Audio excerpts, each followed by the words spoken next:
Bagian 2. Penolakan umpan balik yang memperkuat citra diri kita.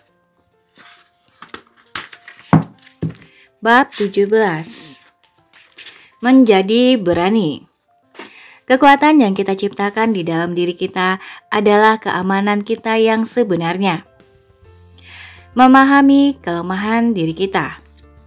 Penolakan biasanya merupakan pengalaman yang lebih negatif daripada kegagalan. Bagi kita, kegagalan tidak akan membingungkan kita jika tidak ada orang lain yang mengetahuinya. Masalahnya bukan terletak pada kegagalan, melainkan pada penghinaan yang kita rasakan akibat kegagalan. Anak bayi yang sedang belajar berjalan akan tersandung dan jatuh. Namun, tepuk tangan orang tuanya akan membangkitkan semangatnya untuk melanjutkan upayanya. Kini kita juga tersandung dan jatuh, tapi kita tidak mendapat tepuk tangan. Kita mungkin akan merasa malu, bahkan kata-kata yang pengucapannya keliru pun dapat menyebabkan kita merasa seperti orang yang kehilangan muka. Rasa takut gagal bukanlah bagian dari sifat dasar hidup kita. Pada waktu kita masih kecil, kita tentu ingin tahu segala-galanya. Kita senang menemukan hal-hal yang baru dan sering bertanya macam-macam. Sifat yang melekat dalam diri kita bukanlah rasa takut gagal, melainkan rasa takut mengalami penolakan. Selama kita dikasihi sebagaimana diri kita yang seutuhnya, kita akan merasa diberi semangat untuk berpetualang dan mengembangkan bakat kita. Sayangnya, bagi kebanyakan dari kita, sesuatu telah menghalangi pengembangan diri kita. Pada usia kita yang masih sangat muda, kita mungkin pernah mengalami penolakan. Orang lain mungkin akan merasa mendongkol karena banyaknya pertanyaan yang kita lancarkan dan rasa keingintahuan kita. Mereka mungkin menjadi tidak sabar terhadap diri kita, dan umpan balik negatif mereka dengan cepat akan menyebabkan kita kehilangan sifat penasaran kita. Kita semua dapat mengingat ketika pertama kali kita mencoba sesuatu yang baru. Misalnya, sewaktu kita belajar naik sepeda, sementara orang tua kita mengawasi dengan perasaan khawatir, "Hati-hati nak, kamu bisa menyakiti dirimu."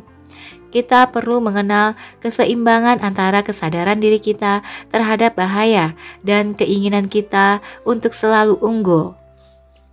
Ketika masih kecil, kita tidak begitu khawatir berbuat kesalahan, tapi takut kena hukuman. Kegembiraan dan keingintahuan kita yang alami terkena tekanan jiwa. Kalau sudah begini, kita akan lebih berhati-hati dan defensif, ketimbang senang menemukan hal-hal yang baru dan berorientasi pada pemecahan masalah kita. Melenyapkan noda kekalahan. Kita perlu menjadi seperti anak kecil lagi, dengan mengizinkan diri kita untuk mengalami kegagalan, tanpa merasa diri terkalahkan dan memiliki rasa malu. Namun kita tidak ingin dibingungkan oleh adanya perubahan yang pesat. Bagaimana kita menciptakan keseimbangan antara perasaan senang dan memanfaatkan peluang yang ada? Jalan keluarnya dimulai dengan pemahaman pada nilai diri kita, apa yang penting bagi kita. Kita tidak perlu belajar bagaimana memperbaiki sebuah mobil atau belajar bahasa asing jika kita tidak merasa perlu mempelajarinya atau merasa berkepentingan dengan keterampilan itu. Sebaliknya, kita perlu memusatkan segenap pikiran dan upaya kita pada tantangan yang berhubungan dengan potensi dan nilai diri kita sendiri. Memusatkan diri pada obsesi yang positif. Jalan menuju sukses dapat menjadi sesederhana penyaluran energi kita menjadi satu obsesi positif yang mantap. Terdapat dua kriteria yang menentukan sasaran mana yang kita pilih. Yang pertama adalah hadiah finansial. Kita berhak menikmati kemakmuran. Yang kedua adalah kepuasan diri. Kita ingin menikmati pekerjaan kita.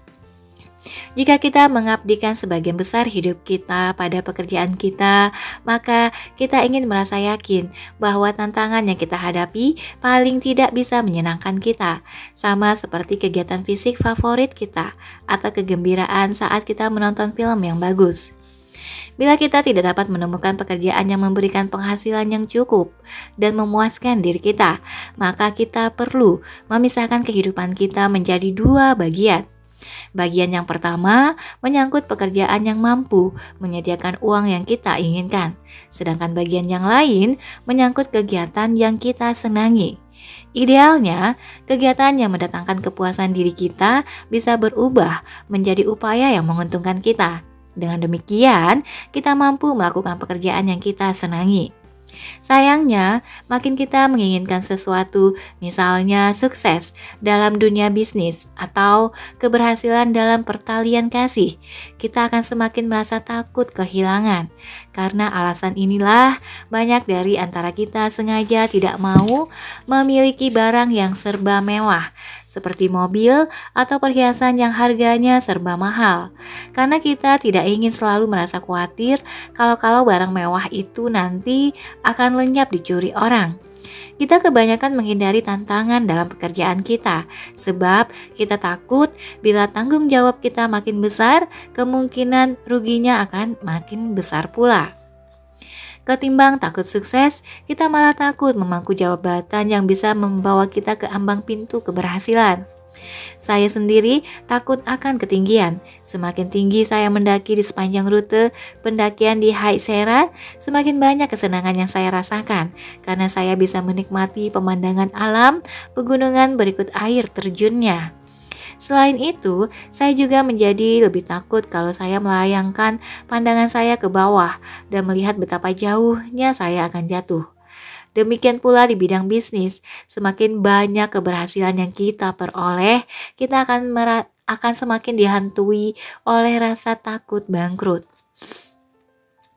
Banyak dari antara kita yang percaya bahwa motivasi hanya diperuntukkan bagi mereka yang mengalami kesulitan untuk bisa berhasil. Tetapi semakin sering kita mengalami sukses, maka kita akan semakin banyak merasa kehilangan. Demikian pula, kemungkinan untuk mengalami stres dan merasa dipermalukan akan semakin besar. Ingatlah akan prinsip Peter yang menjelaskan bahwa orang akan mencapai tingkat ketidakmampuannya. Dengan kata lain, jika kita berhasil dalam satu bidang pekerjaan, biasanya kita akan dipromosikan untuk memangku jabatan yang lebih tinggi. Selama kita masih produktif, kita akan terus dipromosikan sampai kita merasa tidak sanggup lagi untuk memikul tanggung jawab yang lebih besar. Hal ini akan meningkatkan kemungkinan terjadinya kegagalan dalam hidup kita. Kalau kita tidak siap menghadapi tantangan yang berikutnya, sebaiknya kita berhenti memaksakan diri kita untuk bekerja lebih keras lagi. Kalau tidak, kita akan menghancurkan diri kita sendiri. Namun, ini tidak berarti kita sebaiknya berkompromi dengan aspirasi kita. Sebaliknya, kita akan berhasil bila kita dapat memanfaatkan kekuatan yang kita miliki. Sementara, kita mempersiapkan diri kita untuk berhadapan dengan tantangan berikutnya. Catatan, makin tinggi kita memanjat tangga, makin besar kemungkinan kita akan jatuh.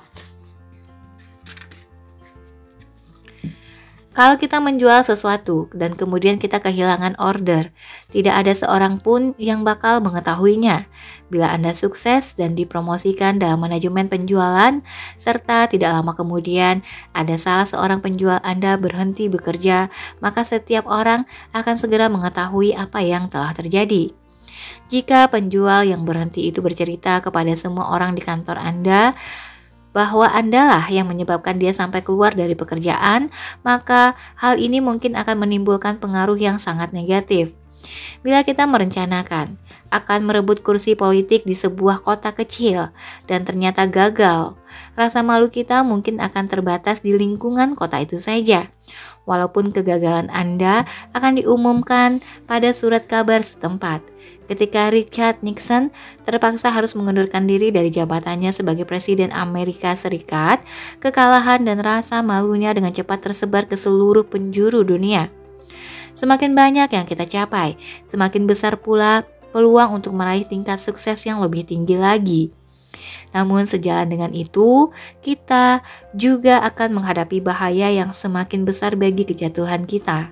Di sini terdapat 3 jalan keluarnya. Bagilah tantangan menjadi langkah yang bertahap, sehingga kemungkinan menemui kegagalan dapat kita tekan seminimal mungkin. Gunakan penolakan sebagai alat pengumpan balik untuk memperbaiki citra diri kita, sehingga kita dapat memahami bagaimana meningkatkan cara kita bergaul dengan orang lain. Salurkan kegelisahan menjadi tenaga yang positif untuk menghasilkan prestasi, sehingga bila kita mengalami frustrasi, kita akan menjadi lebih produktif. Tetap bertekun dan bersabar. Ibu Abraham Lincoln meninggal dunia ketika Abraham masih kanak-kanak. Wanita yang dicintainya dan ingin dipersuntingnya sebagai istri juga tidak berumur panjang. Pada saat bisnis pangannya mengalami kebangkrutan, dia bekerja selama 17 tahun untuk membayar hutang-hutangnya. Walaupun dia sebenarnya tidak perlu berbuat seperti itu. Dia kemudian terjun di bidang politik dan berkali-kali mengalami kekalahan dalam pemungutan suara. Dia berjuang keras untuk meraih aspirasinya yang agung dan sering merasa sedih karena perjuangannya ini, tetapi dia tetap bertekun dan bersabar. Kini, jika dia bertekun tanpa kesabaran, kita mungkin akan berhasil. Jika kita bertekun tanpa kesabaran, kita mungkin akan berhasil, namun kita akan sering frustrasi. Demikian pula bila kita bersabar.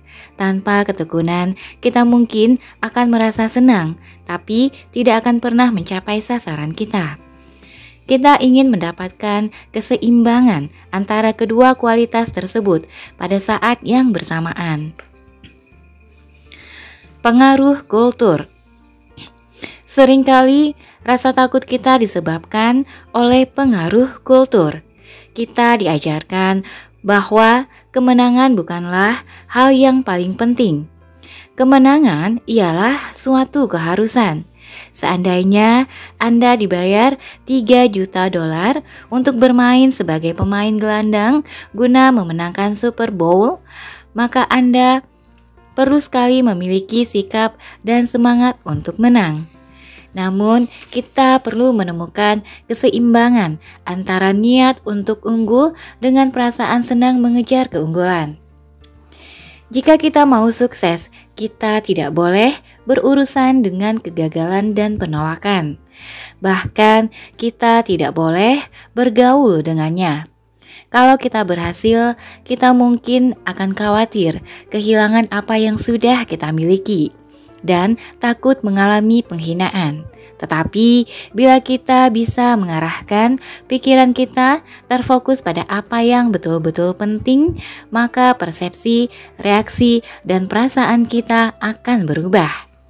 Ingatlah bahwa sebagian besar reaksi kita untuk mencapai kemenangan dan menderita kekalahan berakar dari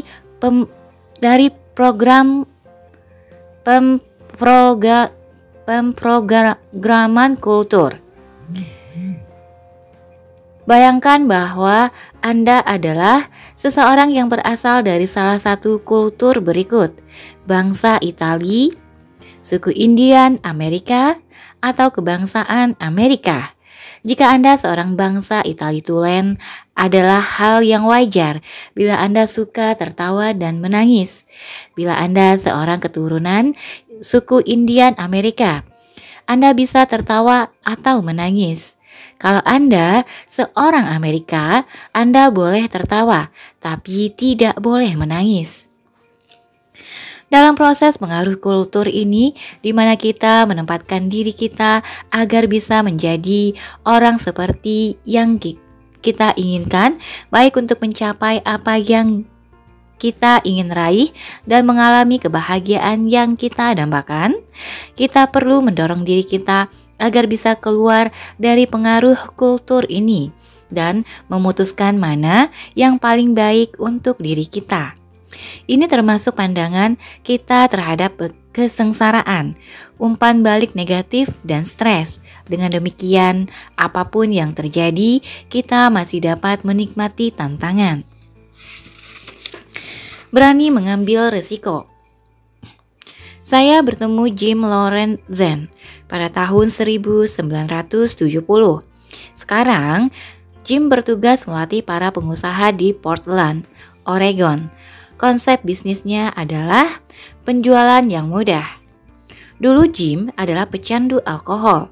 Dia mengakui pengabdiannya pada pekerjaan merupakan masalah bagi dirinya.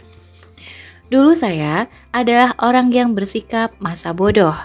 Saya tidak mempedulikan segi jasmani dan rohani dari kehidupan saya. Barangkali jadwal pekerjaan yang intensif menyebabkan saya menderita chronic fatigue syndrome. Saya jatuh sakit selama 5 tahun. Ketekunan saya yang tadinya merupakan faktor penentu sukses saya, menambah penderitaan saya. Secara historis, filosofi saya adalah bahwa orang yang sukses pada umumnya selalu berhasil karena mereka membentuk kebiasaan yang justru dihindari oleh orang-orang yang tidak pernah sukses. Setelah 30 tahun lamanya, saya memusatkan perhatian saya pada apa yang harus saya kerjakan untuk mendukung gaya hidup yang saya inginkan. Saya akhirnya jatuh sakit. Sakit hanya menyebabkan saya mengevaluasi kembali nilai-nilai dalam diri saya. Dan saya merasa kehidupan saya sekarang telah mencapai puncaknya. Saya berkata kepada diri saya bahwa satu-satunya jawaban adalah menemukan keseimbangan baik secara fisik, finansial, spiritual, maupun pertalian kasih. Setiap hari setelah bekerja 3 atau 4 jam, saya memukuli tembok di depan saya. Saya meyakinkan diri saya betapa beruntungnya saya karena saya mempunyai bisnis sendiri. Saya juga merasa beruntung karena penyakit yang saya derita tidaklah seserius yang biasa dialami oleh penderita lainnya. Kita perlu melepaskan diri dari lingkungan yang memanjakan kita. Penting sekali bagi kita untuk melepaskan diri dari lingkungan yang memanjakan diri kita. Pada waktu masih kecil, kita diajarkan untuk mematuhi semua aturan yang diberikan. Kini, kita perlu mengembangkan wawasan kita. Dulu kita diwajibkan berkata hanya bila diajak bicara. Jangan banyak bertanya. Tunggu saja apa yang akan diberikan kepadamu. Agar bisa berhasil di bidang bisnis, kita harus bisa mengatasi rasa takut ditolak orang dan mulai banyak bertanya. Dengan keluar dari lingkungan yang memanjakan diri kita dan berorientasi pada risiko, kita baru bisa mengendalikan rasa takut kita. Kita perlu mengerjakan hal yang paling kita takuti. Seringkali pikiran negatif bukanlah sesuatu yang kritis. Penyebab kesulitan kita adalah rangkaian pikiran negatif yang menciptakan reaksi berantai. Kita perlu memutuskan rangkaian pikiran negatif dengan mengatakan berulang-ulang pada diri kita sendiri, batalkan, batalkan. Kita membiarkan rasa takut kita melemahkan diri kita, atau kita memanfaatkan apa yang membuat diri kita menjadi gelisah. Dengan memahami rasa takut, kita dapat menetralkan pengaruhnya terhadap diri kita. Langkah berikutnya adalah menghadapinya dalam upaya untuk mengatasinya. Mungkin ada di antara kita yang ingin mengadakan pendekatan yang agresif dan menyerang rasa takut kita. Reaksi yang berani. Audie Murphy tadinya adalah salah seorang dari 9 anak yang dibesarkan pada masa depresi ekonomi di tahun 1930-an di perbatasan Oklahoma dan Texas. Pada suatu hari, ayahnya beranggapan bahwa memberi makan dan pakaian kepada 9 anaknya akan menimbulkan beban emosi yang berat bagi dirinya, sehingga dia memutuskan untuk meninggalkan mereka. Ibu Audi kemudian bekerja keras untuk menghidupi anak-anaknya, sehingga keletihan fisik yang dialaminya merusak kesehatannya sendiri. Akhirnya, dia meninggal dunia pada saat Audi baru saja memasuki usia 16 tahun. Audi kemudian melamar menjadi anggota Korps Marinir, tapi dia tidak diterima karena wajahnya dianggap masih seperti anak kecil. Dia mencoba melamar di Angkatan Udara, namun ditolak karena dia masih di bawah umur. Dia lalu berbohong ketika melamar di Angkatan Darat, dan akhirnya lamarannya diterima. Audi tetap unggul di bawah tekanan hidup sebagai anggota militer. Dalam setiap pertempuran, keberaniannya ikut memperkuat reputasinya sebagai pahlawan Perang Dunia II. Kemudian, perbuatan Audi yang paling heroik terjadi menjelang akhir perang. Ketika itu, Audi dan anak buahnya diperintahkan merebut puncak sebuah bukit. Salju saat itu sudah setinggi lutut mereka. Mereka berada dalam bahaya menghadapi kematian karena beku kedinginan atau dibunuh musuh. Begitu mereka berhasil mencapai puncak bukit itu, mereka mendapat serangan dari 200 serdadu musuh dan 5 buah tank. Audi kemudian meminta bantuan melalui radio dan markasnya segera mengirimkan 2 tank untuk melindungi mereka. Tank yang satu masuk ke dalam parit dan tidak bisa berfungsi lagi, sedangkan yang lainnya terkena tembakan musuh, mulai terbakar dan berada dalam bahaya akan meledak. Audi sebagai orang yang paling senior dalam timnya segera memerintahkan anak buahnya untuk mundur. Dia sendiri tetap bertahan di atas bukit, menunggu sampai anak buahnya mencapai kaki bukit. Sementara dia bergerak mundur, dia berjalan melewati tank yang sedang terbakar itu. Sekilas pikiran membangkitkan minatnya. Dari balik asap kebakaran, dia dapat melihat sebuah senapan mesin bertengger di puncak tank. Sejenak, dia meragukan apakah senjata itu masih dapat dioperasikan. Sebab itu, dia lalu memanjat tank itu. Ternyata, senapan mesinnya masih dapat bekerja dengan baik. Sesaat kemudian, asap kebakaran mulai berkurang. Dan bersamaan dengan itu, Audi melihat bahwa serdadu musuh sudah banyak yang keluar dari persembunyiannya dan kini berada di lapangan terbuka di depan matanya. Dia lalu menyapu bersih musuhnya tanpa pandang bulu. Tank-tank musuh karena tidak memperoleh dukungan dari pasukan infanterinya segera mengundurkan diri. Pada akhirnya, Audi berhasil merebut puncak bukit setelah melawan 200 orang serdadu musuh. Beberapa tahun kemudian, dia menjelaskan pengalamannya yang heroik. Saya tidak ingin disebut pengecut. Kita semua tentu memiliki rasa takut. Tantangan yang kita hadapi adalah bagaimana reaksi kita terhadap ketakutan kita. Beberapa dari pahlawan kita mungkin juga merasa takut seperti kita. Namun, di bawah tekanan bahaya, mereka dapat bertindak dengan gagah berani. Orang sukses selalu mengerjakan apa yang mereka takuti.